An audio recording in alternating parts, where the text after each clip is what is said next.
Fellas, did everybody watch Daredevil tonight? They just put out episode 7. Yes, I did. Hey, I watched man. it, bro. Yeah, I watched it. I need some immediate thoughts on that really quick because I need to see where y'all headspace is at after that episode. I just finished it. Look, man. I'm gonna start it off because I feel like you guys might be on the positive end. I'm kind of on the I don't know where this shit is going at this point. I feel like the whole Muse thing, bro.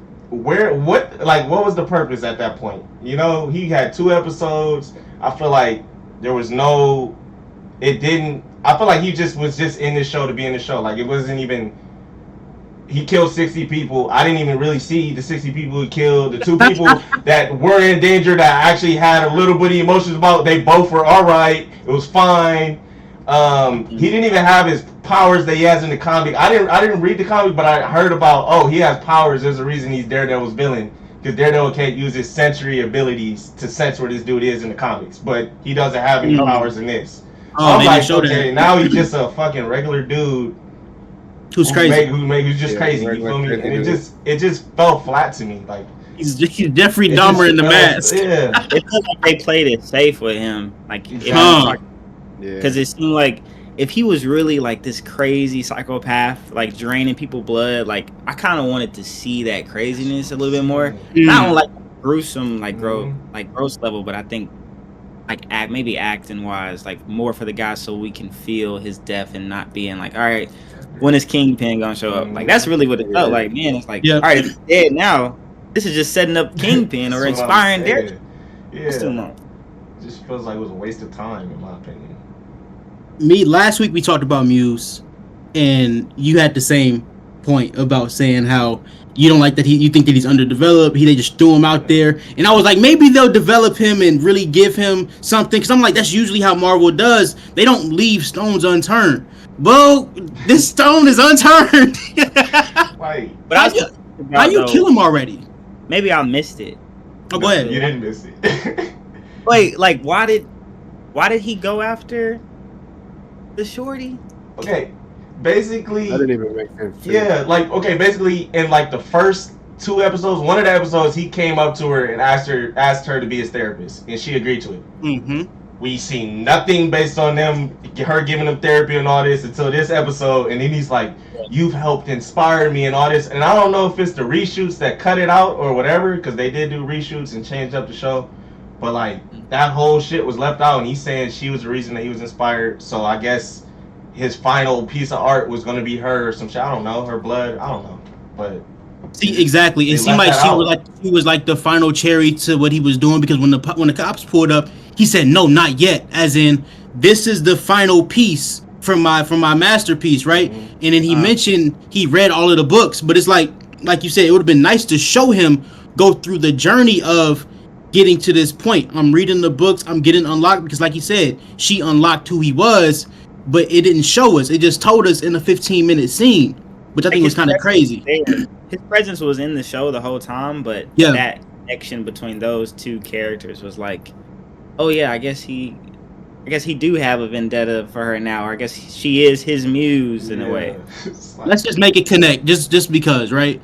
So it's funny because I had other things that I wanted to talk about on the episode before they just killed the dude, because I really felt like it was just way too early to kill this guy, because it's like you said. Yeah, that was crazy. Like you said, man, where does it go now? But what we saw in this one is that Fisk is more mad about Daredevil coming back than he is about Muse killing people. Yeah. That's what's crazy about me. Like, I get it, you don't like this man, but you over here talking about he's a serial killer, but Daredevil, some 10 years of New York business. Kill business, bro. Like, what are you talking about? Then he's trying to gaslight it like he wasn't on some dirt shit. Like, I'm like, bro, you was on some dirty stuff. Like, he stopped you and all this. Like, it's just crazy. Yeah, that part was funny. Like, bro, he didn't shut down Walmart. He shut down. Make it seem like he took food off hardworking innocent people's plates. Right. He had like I thought Fisk and Daredevil had like at least a mutual like okay, but then minute like he heard even like a rumor of him coming back, all his attention was like, dang. But I think it would have been more intimidating if we saw just like a freaking if Fisk was more interested in taking down Muse, and then Mm-hmm. that showed like a build up instead of. Now it's making me anxious even more to see that Fisk and Daredevil fight because You know where the Mr. Face-Off coming. You know where I kind of thought they were gonna go with it? When Muse was killed, I thought they were gonna kind of frame Daredevil, and it was gonna go a route where like, okay, we're gonna try to, you know, arrest him. We're gonna try to take him to jail, like do whatever. I thought they were gonna try to pin that on him, but instead he had his task force take credit for it, and I guess that's the way. Motherfucker, bro. That's kind of his little plan to get the what's it called? What's the name for the vigilantes off the street? Yeah, because exactly. You know, everybody feels safe without them. But I don't know. I just kind of feel like I think that's what it is. Yeah, I feel like Fisk is having more. I get kind of where his character is going, but Matt, I just feel like he's just there. I don't really know where they're taking his character. Like, do you think that by now Matt shouldn't still be conflicted on if he wants to be Daredevil or not? Because you can see he's still having internal fights about it. No more. I mean, kind of, because that moment last pretty much solidified it. He was like, man, last week was it. Last week was nice. And then he was talking to Cherry, and he's like, I think his name was Cherry, right? Yeah, Cherry, the cop. He's like, right.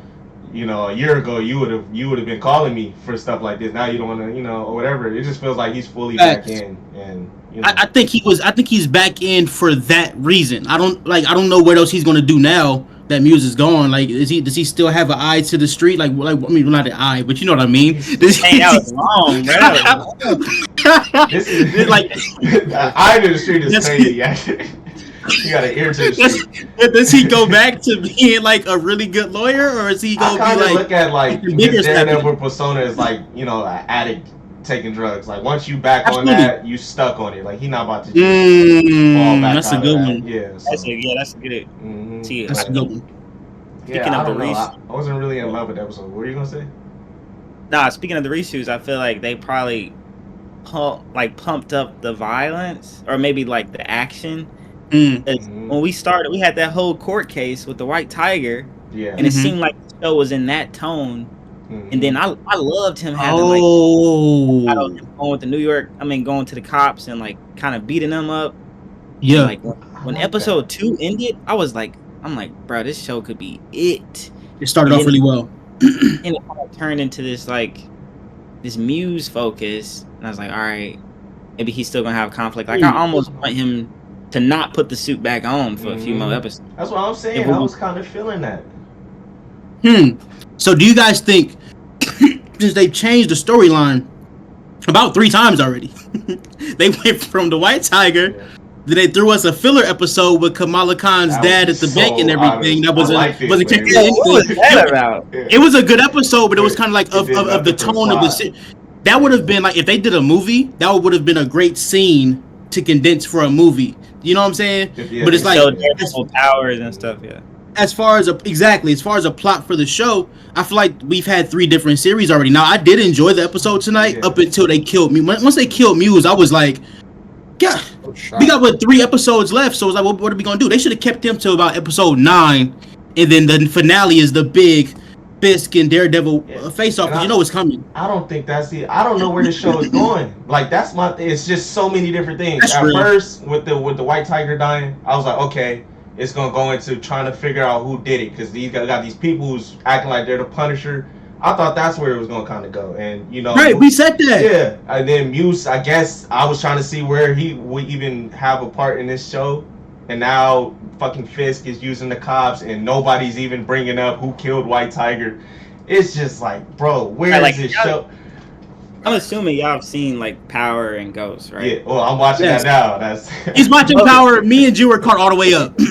Bro, Ghost. I mean that's one of my favorite shows, but I feel like anytime it switches to Fisk world, that tone reminds me of Ghost. I swear to God, I was about to say that. Yes. And then I'm like, all right, I sense this tone, and I sense like this journey of trying to be like this politician, but also corruption, having a part of the cops on the side, and like still trying to do like dirty work and stuff. And then you got this Daredevil struggle in a way of like him trying to not be Daredevil, but be Daredevil and get vengeance for his friend. Like And then where the heck happened to Bullseye, bro? Like he was the best. He's supposed to still come back in the show, and I just think that's gonna be like, what the fuck? So much shit going on. Hey, left field. Hey, Nick, you'll enjoy this one. Bullseye gonna come back when 2-Bit come back. Oh my god! They keep saying he gonna come back, and he never come back. Right, season 3 was my favorite season of Daredevil, bro. And I think, bro, that's what I be saying, bro. Because of Bullseye, and that's kind of what I wanted them to do with Muse. I said Muse. Build up his character how they did with Dex. Literally, we saw like how Dex slowly descended with Bullseye, slowly descended into turning into that guy. Like we got to see, like, okay, it made sense why he became that villain. With Muse, it's just like they just made him Muse, and they told us. The therapist helped them see this is what he needed to do and shit like that. I don't know. They told us right before he died. Yeah, like the subplot with like Vanessa too. Like I could care less. I don't care about it, and I know that was in addition because she's not in any scenes other than with one guy and Fisk. Like it's like, yeah, that's a fact. Do you guys think? I've been thinking about this since the premiere. Do you guys think they should have done that time jump, or do you think it was necessary to do a time jump? Because me personally, I would have loved to see him sit in his own sorrow and misery for a second after Foggy dying. Like he's still dealing with it, but it's like, was a 1 year jump necessary? I think they should have had him sit in that misery, even if it was just for a second.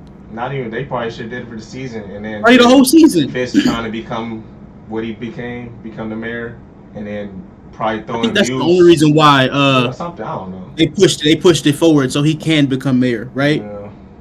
That's the only thing that kind of makes sense. Like why else would they push it forward? Because I think the main reason they did it is because they did all these reshoots. At first, Foggy and Karen weren't going to be in the show. Vanessa wasn't going to be in the show, and then they seen how everybody was not liking that, so then they tried to stitch it back together and all this and. I don't know. It kind of. So go ahead, Nick. I was just gonna say I think it's interesting that he's like dating the therapist shorty because that can introduce like a different.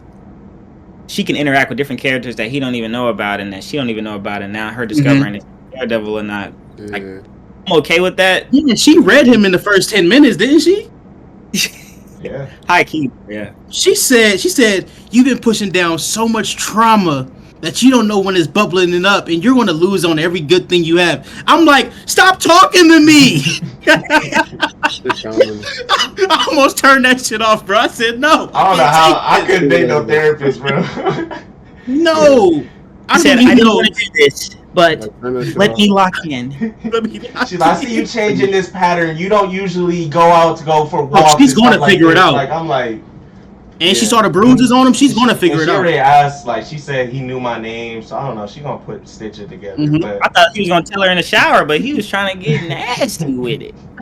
he had different focuses.